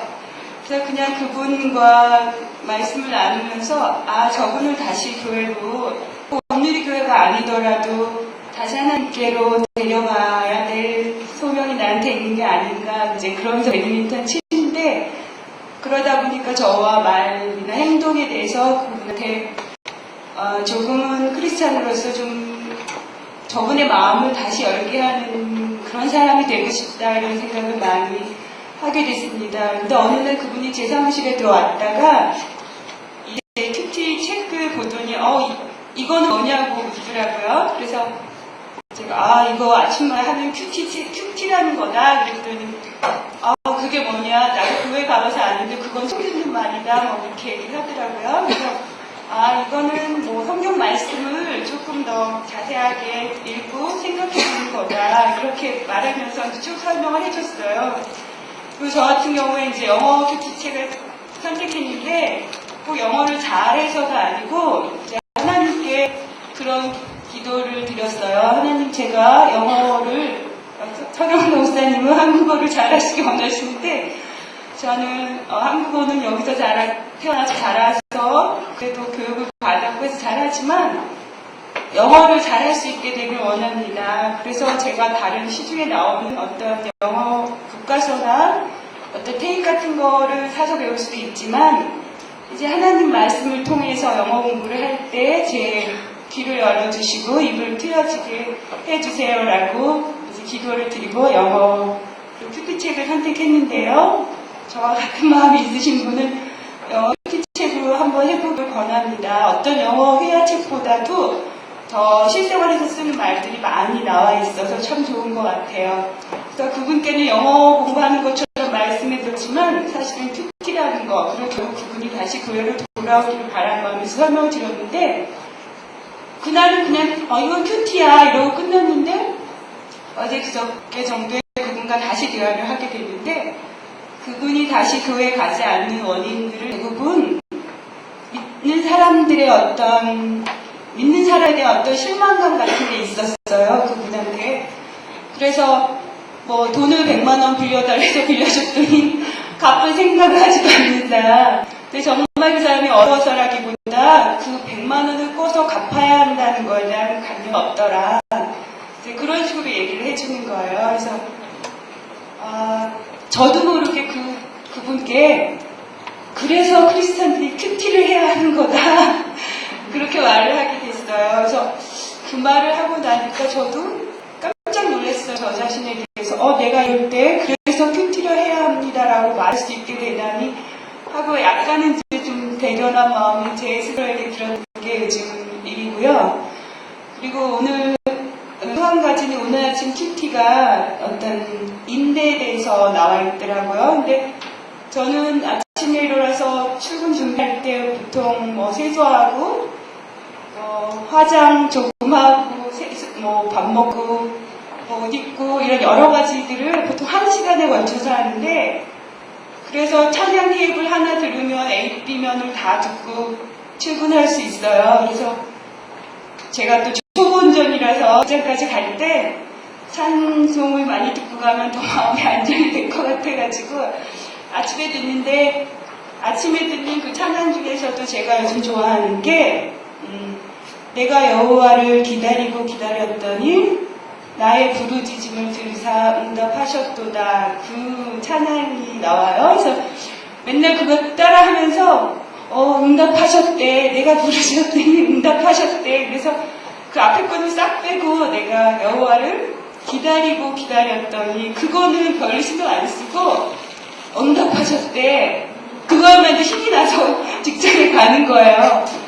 근데 오늘 큐티 책을 딱 아침 펼쳤을 때 바로 그 시편의 말씀을 그 찬양을 하신 분들이 곡을 붙여서 부르신 거더라고요. 그래서 크리스찬님 내가 참 무식도 하지 이게 시편 몇 절이라는 것도 모르고 그냥 이분들이 작사 작곡하셨나 보다 그렇게 생각했는데 오늘 주신 말씀에 그 설명 써주신 분이, 영어 큐티책에 설명 써주신 분이, 우리는 항상 하나님께 그 응답하시기만을 기다린다고. 하지만 내가 여호와를 기다리고 기다렸더니, 그 기다리고 기다렸더니는 빼고 왜 응답을 안 해주시냐고만 묻고 있다고 그렇게 쓰셨더라고요. 그리고 심지어 하나님 내게 인내할 수 있는 법을 가르쳐주세요라고 기도하면서, 그런데 지금 당장 가르쳐주세요, 그렇게 기도한대요. 그래서 나도 그랬구나. 저 같은 경우에도 뭐 살다가 하나님이 왜 이렇게 나의 삶에서 응답 안 해주시는 부분이 많지? 제가 이렇게 나이 들도록 결혼 못하고 이런 거 왜 나한테 이렇게 응답을 안 해주시지? 라고 이제 좌절할 때가 있는데, 그럴 때 오늘의 주신 말씀으로 내가 여호와를 기다리고 기다렸더니 나의 부르짖음을 들으사 응답하셨도다. 그 말씀에 다시 하나님께서 나로 하여금 기다리게 하시는 데는 나름대로 의미가 굉장히 하나님의 시간에 따른 의미가 있을 거다라는 것을 많이 생각했습니다. 그래서 이 두 가지가 최근에 제가 큐티하면서 느꼈던 거고요. 그러면 이거 같이 안 봐도 될까? 시간이 어떻게 되시죠? 그 정도로 됐지. 예. 도움이 되시는 말씀인지 시간만 빼는 말씀인지 잘 모르겠는데, 큐티를 하고 보니까 뭐 남들이 보기엔 변하는지 안 변하는지 모르겠지만 제 자신은 조금씩 변해가고 있는 것 같아서, 그리고 무엇보다도 하나님과 가까워지는 것 같아서 참 좋은 시간으로 하루를 시작하고, 물론 뭐 실수도 저도 계속하고 그러지만 그래도 힘이 하루를 살 수 있는 힘이 되어 주시는 것 같습니다. 감사합니다.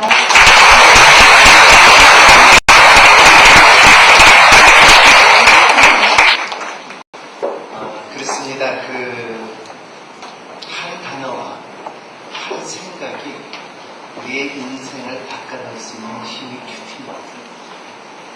그러니까 우리의 수많은 간증 가운데서 사람들이 기다렸더니 자기가 30년 동안 기다렸던 그 상황에서도 그 하나님의 그 기다렸던 그 시간이 10분이 될 수 있고 1분이 될 수가 있어요.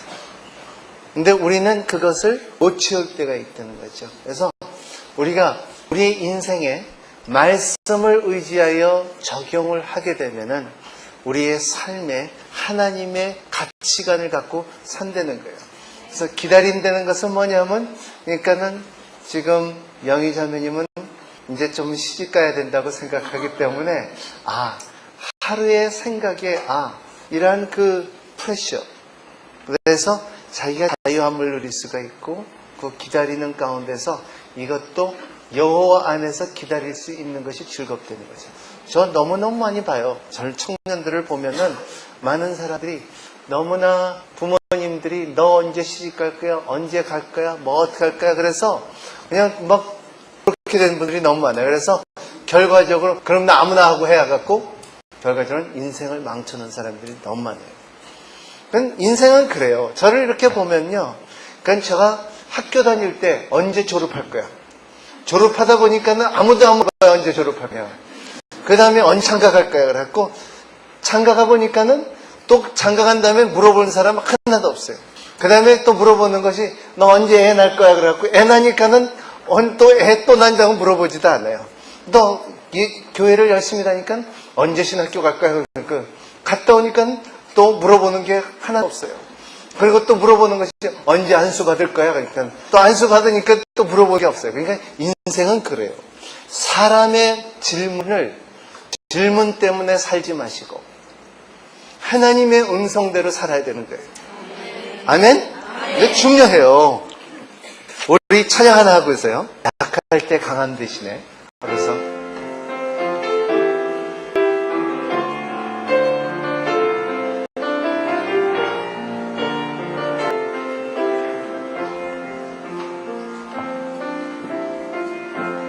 약할 때 강함 대신에 나의 보배가 되신 주 나의 모든 것 주 안에 있는 보물은 나는 포기할 수 없네. 주 나의 모든 것 예수 예수 어린 양 정귀한 이름 예수 어린 양 정귀한 이름 십자가 제사하셨네. 십자가 제사하셨네. 주님의 이름을 찬양해. 주 나의 모든 것 쓰러진 나를 세우고 나의 빈잔을 채우네. 주 나의 모든 것 예수 어린 양 정귀한 이름 예수 어린 양 정귀한 이름. 아멘. 존귀하신 이름입니다. 자, 계속 상처의 원인들입니다. 여러분 거기에 내적 지혜 위한 7개 7단계 전에 여러분 여기 이제 그냥 좀 써주세요. 첫 번째는 불행한 가정입니다. 불행한 가정 환경에서 상처가 많이 일어납니다. 문제가 있는 부모와 너무나 무섭기만 한 아버지,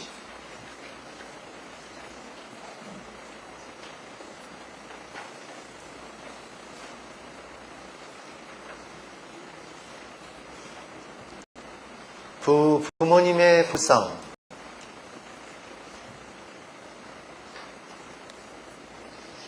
부모님의 일관성 없는 태도,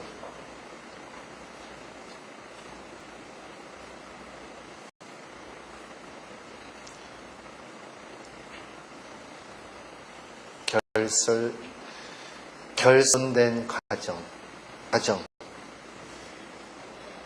결손된 가정입니다.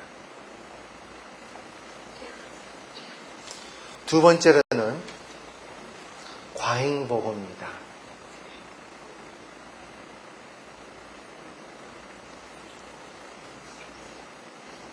과잉보호는 자녀들에게 선택의 자신감을 박탈하고 결과적으로는 열등감을 갖게 된다.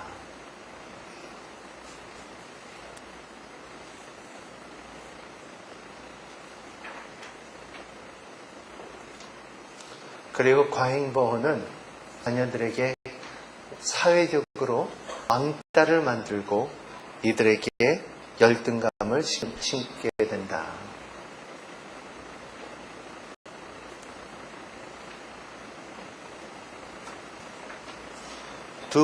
세 번째로는 조건적인 행위. 조건적인 행위. 행위.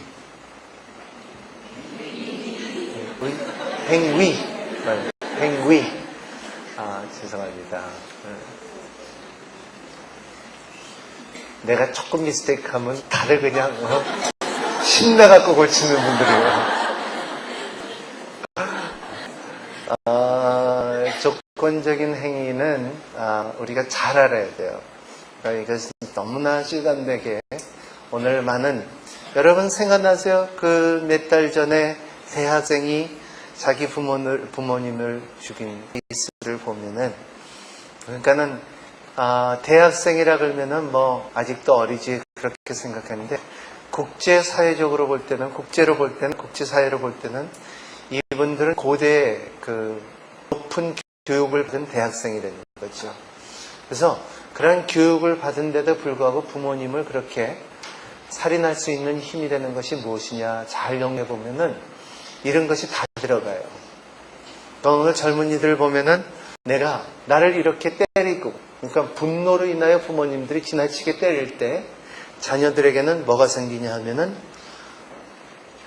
두고 보자는 마음이 생긴다는 거죠. 두 번째로는 이 젊은이들이 이렇게 말하는 것은 뭐냐면 나에게 이러한 넉넉한 용돈을 안 줬다는 거예요. 그러니까 이것은 어렸을 때만 아니라 10,000원, 20,000원으로 끝나는 것이 아니라 1,000원, 2,000원으로 끝나는 것이나 이것은 집 한 채, 차 한 채까지 갈 수가 있다는 거예요. 그러니까 나이가 들어서까지도 누구한테는 이렇게 집을 사주고 나는 뭐하냐. 그러니까 당신 아버지가 뭘 하고 부모가 무엇을 하냐 이러한 항상 생각이 있다는 거죠. 이러한 상처, 물질적인 상처. 이것이 비교의식이고, 그리고 조건적인 행위는 어디서 오냐면은 이들에게 네가 이렇게 공부를 하면은 내가 이거를 해주겠다는 거예요. 그러니까 조건이죠. 자녀들이 오늘 미국 월스트리트 저널에서 발표된 것이, 한국에 대해서 발표된 것이 뭐냐 하면은 한국에서 가장 수술을 많이 하는 나라가 한국이라는 거죠. 성형 수술이죠. 이것이 플라스틱 서지리라고 하는데, 이것을 왜 우리는 그렇게 많이 해야 되냐 볼 때는, 왜냐하면 젊은이들이 사회적으로 상처가 많아서 그렇다는 거죠. 가만 아동심들을 보면은, 젊은이들을 보면은 그 오빠한테 인기 있는 오빠들한테 한번 눈을 맞춰보려고 하고, 그리고 어떻게 좀 해보려고, 자기 인물을 고쳐보려고 하루 종일 머리 빗고 바르고 닦고 하고 하루 종일 거울을 보는데도 불구하고 변화가 없다는 거지. 결과적으로 거울을 갖다 팍 깨버리고 가출한다는 거예요. 가출해갖고 부모가 그냥 여기저기 찾아다니면서 데리고 들어와갖고, 그러니까 너 왜 가출했니 물어보면은 탁 말하는 것이 나 수술할래. 그럼 부모가 할 수 없이 수술을 시켜주는 것이 우리나라의 취재라는 거죠. 이런 문제가 너무, 그러니까 세계에서 우리가 이런 성형 수술을 제일 많이 하는 데가 우리예요. 한국이에요. 이것은 하나님의 주신 형상을 왜 자꾸 이렇게 수술하는지 모르겠어요. 그러면 수술이라는 것은 뭐냐 하면은, 한 번 수술을 되기 시작하면은 계속 되게끔 돼 있는 것이 성형수술이에요. 이런 성형수술 가운데 보면은 내가 아는 분이에요. 내가 직접 아는 분인데, 이분은 대한항공 스튜어디스였어요. 스튜어디스고 아주 이뻐요. 그리고 우리 아내와 친구의 동생이었는데 우리 집에도 가끔 가다 오고 그랬었는데, 그래서 참 너무 귀엽고 이쁘다. 그래서 아는 사람 참 중매해줬으면 좋겠다 하는데, 근데 내가 쌍꺼풀 수술을 했어요. 근데 쌍꺼풀 수술을 하고 그리고 자꾸 이상하다는 거예요. 그러니까 수술을 하고, 그리고 또 자기가 또 다른 것을 수술해야 되겠다는 생각했기 때문에 또 코 수술을 했어요. 그러니까 수술을 하다 보니까는 자기 얼굴이 자꾸 막이것이 된다는 거예요. 앞만 봐도 막이만 보인다는 거예요. 그래서 결과적으로는 13층에서 뛰어내렸어요. 이것은 왜냐하면 자기의 자신을, 자기의 상처가 있고 자기의 이미지, 자기의 현상을 잃어버렸다는 거예요. 마귀는 이런 방법으로 우리에게 상처를 통하여 우리에게 집착한다는 거죠. 그리고 그 상처의 원인들은 원죄처럼 유전되는 상처들이 있습니다. 원죄처럼 유전되는 상처. 내리 분노. 이런 분들은, 분노가 있는 사람은 조심하세요. 왜냐하면 분노는 잘 다스리지 않으면 자녀들 때까지 가요. 그렇잖아요. 그러니까는 던지는 사람은 자녀들도 던지더라고요. 깨는 사람도 자녀들도 깨더라고요. 그래서 시어머니하고 며느리하고 사이 좋은 집은 보면 알아요. 사이 나쁜 집도 보면 알아요. 사이 나쁜 집은 어떻게 하는지 아세요? 그 집에 바가지가 얼마나 자주 깨지나 보면 알아요. 또 어떻게 하는지 알아요? 시골이면은 그 집에 강아지 옆구리 보면 알아요. 강아지 옆구리가 항상 갈빗대가 몇 개 부러져 있어요. 그런 것처럼 항상 윗사람에게 상처를 받으면 밑에 사람에게 갚게 돼 있어요. 저도 마찬가지예요. 저는 맏아들이거든요. 그래서 우리 부모님한테 너희 놈의 자식 하고서 진짜 한 대 맞으면은 결과적으로 내 발도 내 동생이 올라갔거든요. 이런 거예요. 그래서 이것을 알고 사는 거하고 모르고 사는 거하고 다릅니다. 그렇죠? 그래서 이것이 세력이 나한테 흐르고 있구나 하면은 이것을 딱 그때 인정하고 그리고 치유를 받고 그리고 선포해야 돼요.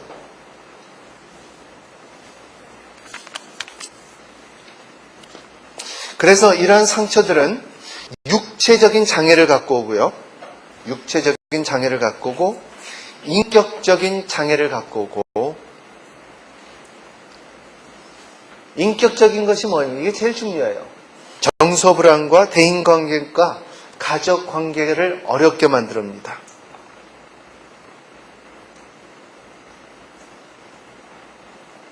그리고 이런 사람은 공동체에 적용하기가 참 힘들어요. 왜냐하면 인격이 망가졌기 때문에 그럼 우리 한국말에 있잖아요. 저 사람은 저런 사람이니까 그냥 그대로 놔둬. 상대하기가 싫다는 거예요. 그러면 이 사람 가만히 있을까요? 상처를 받죠. 그리고 결과적으로는 이상한 반응을 한다는 거죠. 해코지가 있다는 거예요.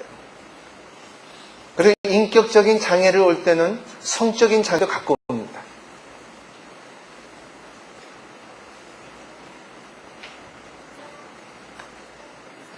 이런 것을 제대로 사람들이 잘 자기를 모르기 때문에 자기를 망가뜨릴 때가 너무너무나 많고 자기 아내와 자기 가정을 망가뜨릴 때가 너무 많아요.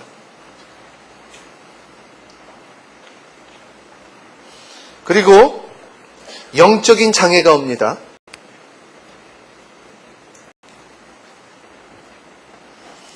영적인 장애는 뭡니까?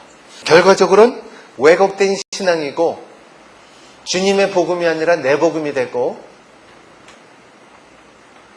하나님의 구원의 확신을 부인하고 하나님의 성경의 완전성을 부인할 때가 있어요. 결과적으로는 영적인 장애의 특징은 뭐냐면 평강이 없다는 겁니다.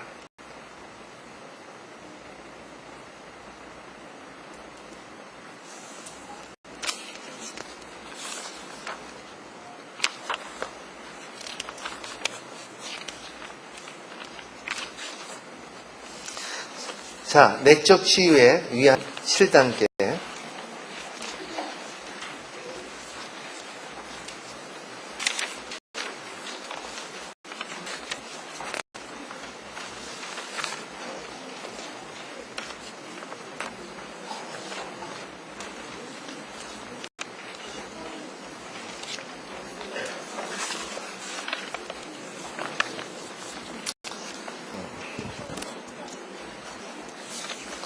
문제와 상처를 직면하십시오. face라는 거죠. face it. 그러니까 도피하지 말고 직면하라. 그러니까 시간은 치유가 안 됩니다. 시간은 치유가 안 돼요. 그래서 문제가 있으면은 도피를 하지 말고 직면해야 된다. 제가 USA Today 그 신문을 보다가 깜짝 놀란 게 있어요. 86세 난 할아버지하고 83세 난 할머니하고 이혼 신고를 했어요. 그래서 나 그거를 읽으면서 이야, 이거 진짜 이 정도 살았으면 뭘 그냥 살지 뭘 이혼하냐 그러는데 그분의 말이 중요해요. 내가 30대에 상처를 받았는데 지금 이러한 거의 40 몇 년이 지났는데 내가 이것을 치유를 받고 자유할 줄 알았는데 계속 그 생각은 남아있다는 거예요. 그래서 내가 죽기 전에 이거 갖고 무덤에 들어가기 싫다 그랬어요. 근데 그 말을 들을 때 얼마나 그게 중요한지. 왜냐하면 저도 마찬가지예요. 이렇게 보면은 내가 어렸을 때 받은 상처, 5살 때 받은 상처도 지금까지 생생하게 기억이 돼요. 하지만 저는 그거에 대해서 기억은 나지만은 그거에 대해서 두려움이 있거나 가슴이 뛰거나 무섭지나 이런 것이 아니에요. 자유함이 있다는 거죠. 하지만은 reality, 사실은 거기 있다는 거예요. 하지만은 나의 짐과 나의 장을 잇는 세력이 없다는 거예요. 알겠습니까? 그것이 내적 치유예요. 이러한 순간순간마다 5살에 입었던 그 상처를 내가 하나님의 말씀을 묵상하면서 그 상처의 현장으로 돌아갈 때, 말씀을 거기서 적용할 때 나는 자유해지는 것이에요. 이것이. 두 번째는 자기 책임을 인정하시오. 자기 책임을 인정하시오. 특히 죄 있는 사람, 상처 있는 사람, 열등의식이 있는 사람, 분노가 있는 사람, 대부분 사람들이 무슨 일이 일어나면은 항상 뭐 한다? 핑계댄다. 그래서 건강한 사람은 자기의 책임을 인정하고 내 잘못이라 그래요. 지나치게 내가 잘못했어요 하고서 그걸 이용하는 것이 아니라 진심으로 자기가 생각하기에 이것이 내가 잘못했구나.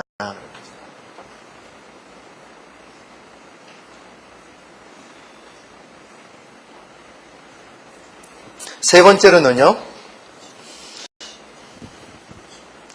치료에 소원을 가지십시오.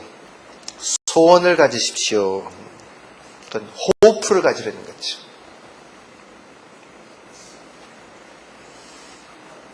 그러니까는 자기가 갖고 있는 이러한 상처 가운데서 이 단계에서 나는 치유를 받을 수 있다는 믿음을 가지려는 거예요. 왜냐하면 성경은 분명히 말하거든요. 나는 치유의 하나님이라 그랬어요. 여호와 라파라 그랬는데 이것이 언젠가는 하나님께서 치유하시겠다는 거예요. 그리고 나는 너를 자유함을 주기를 원한다는 거죠. 그러니까 이 자유함을 누릴 수 있는 것은 뭐냐면 마음의 상처가 치유가 돼야 돼요.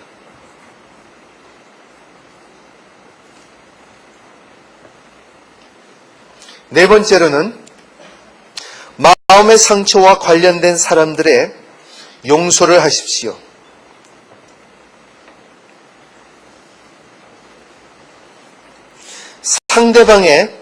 상대방을 이해해야 돼요.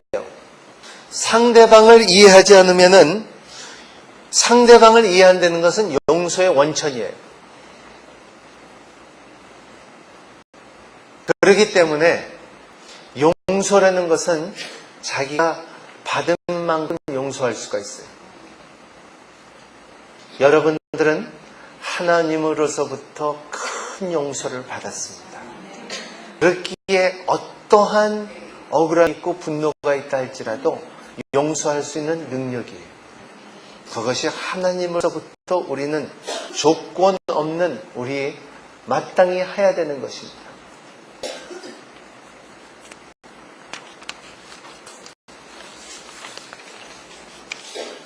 다섯 번째는 자기 자신을 용서하십시오.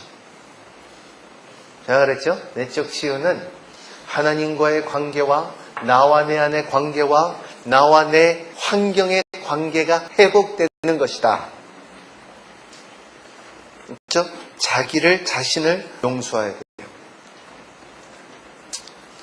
여섯 번째는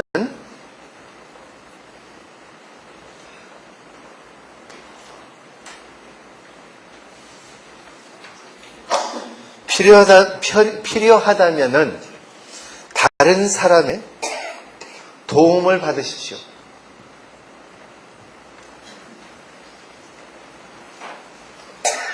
필요하시다면 다른 사람의 도움을 받으십시오. 그러니까 예를 들어서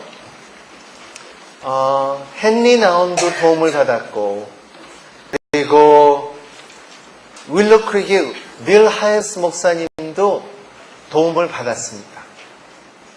그리고 우리 목회자도, 우리 교회 목회자들도 우리가 부부 상담을 합니다. 왜냐하면 때로는 사역을 하다 보면은 자기 자신을 모를 때가 너무 많아요. 왜냐하면 자기가 목사길래, 자기가 권사길래, 자기가 장로길래 이런 위치 때문에 자기 자신을 들여다볼 수 있는 힘을 뭐죠? 넘어갑시다. 7번째. 중요한 것은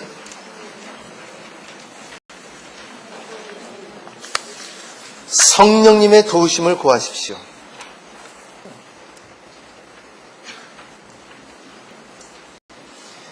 헨리 나운이 그랬죠. 고통으로 도망하지 않고 사랑으로 그 고통을 만지는 사람을 치유와 새로운 힘을 가져온다 그랬어요. 도우심을 구하십시오 그랬습니다. 이러한 하나님입니다. 그래서 폴 투니어가 그랬죠. 여러분 발음은 펄 투니어 그랬죠. 폴 투니어. 폴 투니어가 뭐라 그랬냐면 그 치유할 병만 보지 말고 그 환자 안에서 그 환자 사람을 치유하게 노력하라 그랬어요. 그래서 큐티라는 것은 하나님의 마음을 드러내고 그 마음 속에 그 여러분의 갖고 있는 그 상처를 보는 것보다도 여러분의 사람을 치유하기를 원하는 거예요. 굉장히 중요한 것입니다. 그러니까는 사람들이 내적 치유를 너무나 심하게 하다 보면은 자기의 상처에 대해서만 보여요. 근데 상처는 치유를 받아야 돼요. 그래서 이것의 회복을 받아야 되고 치고 나가야 돼요. 이것이 비전이에요. 이것이 하나님의 성과 함께 잡고 걸어나가는 거예요. 이것이 성경에 우리에게 담아져 있다는 거죠. 우리 시간이 다 됐는데요. 제가 여러분의 시간에 한 10분만 더 뺏을게요. 괜찮겠습니까? 만약에 가셔야 되는 사람은 조용히 일어나 가셔도 됩니다. 그래서 내가 중요한 내용을 갖다 여러분과 나눠야 되는데, 치유의 내적 치유의 방법들 중에서 성경에 나와서 구체적으로 3가지 법이 있습니다. 첫 번째는 예배를 통하여요. 15장 여러분이 갖고 있는 페이지 15장입니다. 15페이지 15장이나 15페이지나 비슷하죠. 15페이지에 보시면은 예배는 가장 강력한 치유의 순간이며 회복의 기회입니다. 결국 예배라는 것은 하나님의 만남이며 관계의 회복입니다. 하나님의 임재 속에서 인간의 전 존재가 창조의 질서로 돌아가는 것입니다. 중요합니다. 창조의 질서로 돌아가는 것입니다. 그래서 여러분들이 회복이 되면은 사람이 저 사람 저래 한 것보다 저 사람 왜 얼굴이 저래, 그리고 저 사람 왜 진짜 머리를 저렇게 했어, 저 사람 왜 옷을 저렇게 입었어, 그게 아니라 저 사람 속에 귀한 사람이 들어있다는 거예요. 중요한 것입니다. 제가 말하고자 하는 그 전체적으로 내적 치유의 지금 포인트가 바로 여기 있습니다. 저 사람 안에는 소중한 하나님의 형상이 들어있다는 거예요. 하지만은 문화적으로, 하나의 환경적으로 상처를 받았기 때문에 그 영광의 빛이 안 난다는 거예요. 그래서 예배 통하여 이들은 치유받을 수가 있다는 거예요. 예배는 우리의 잠재에 있는 상처들과 우리의 감정들은 우리가 아는 것만 해도 한 30% 뿐이 안 돼요.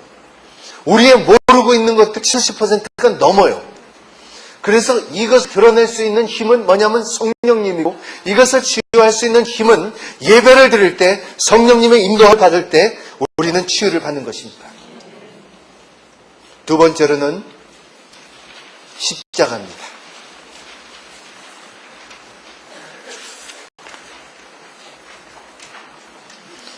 십자가에 대해서 여러분이 잘 알아야 돼요.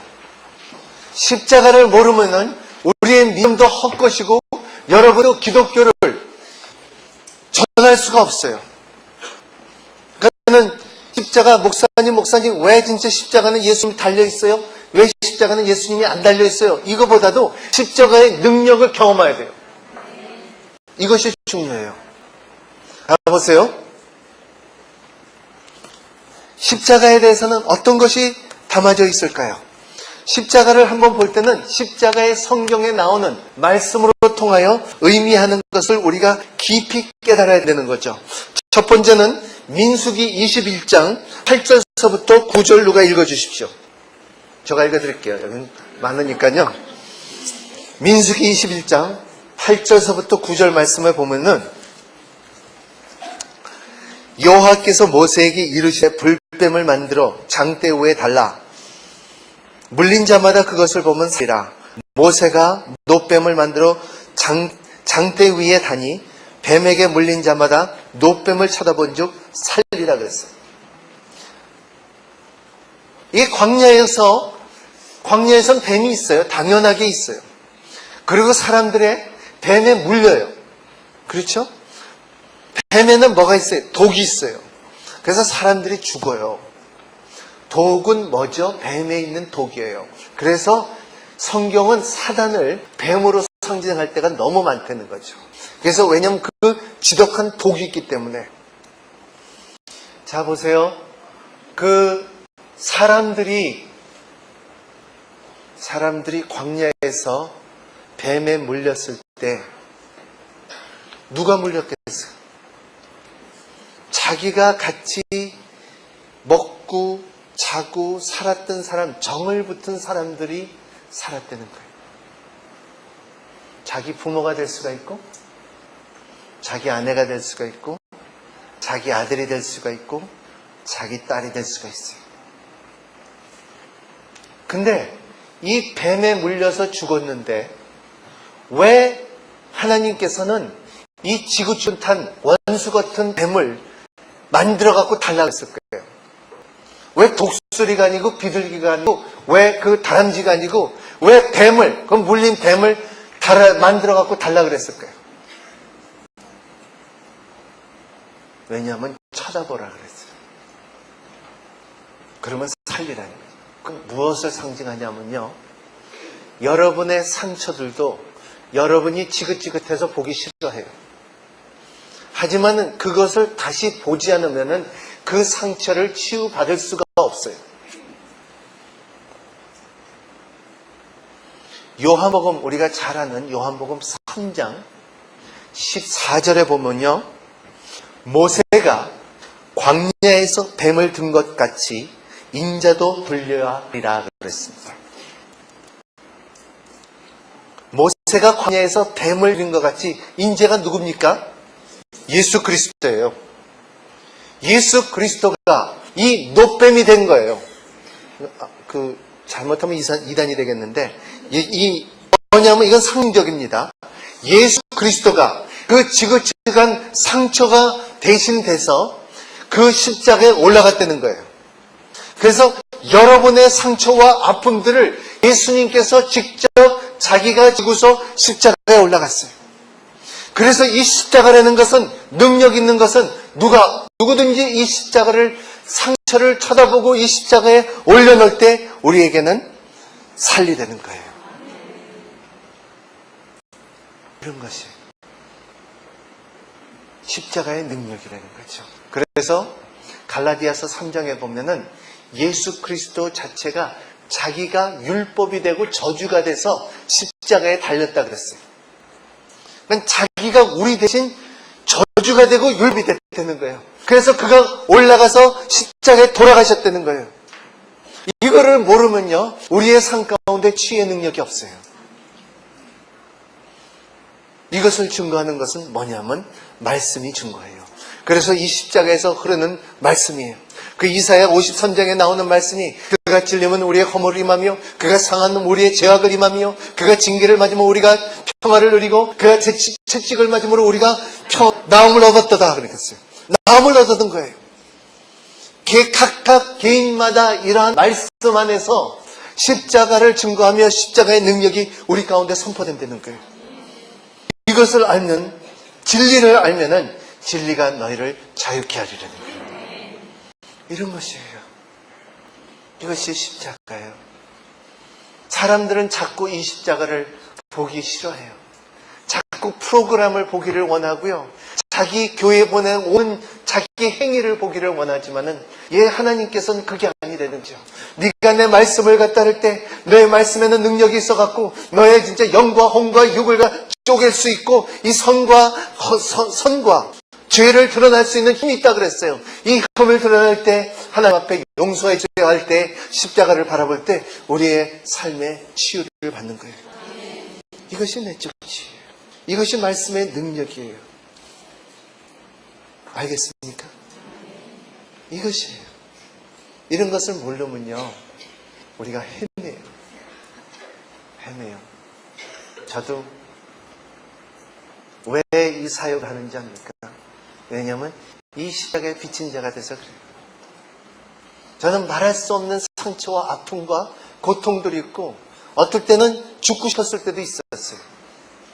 하지만 이 진리를 알았을 때 그가 찔리면 나의 허물을 임하며 그가 상하면 나의 죄악을 임함이라. 그가 채찍을 맞음으로 나의 평강을 누릴 수 있는 기회를 주셨어요.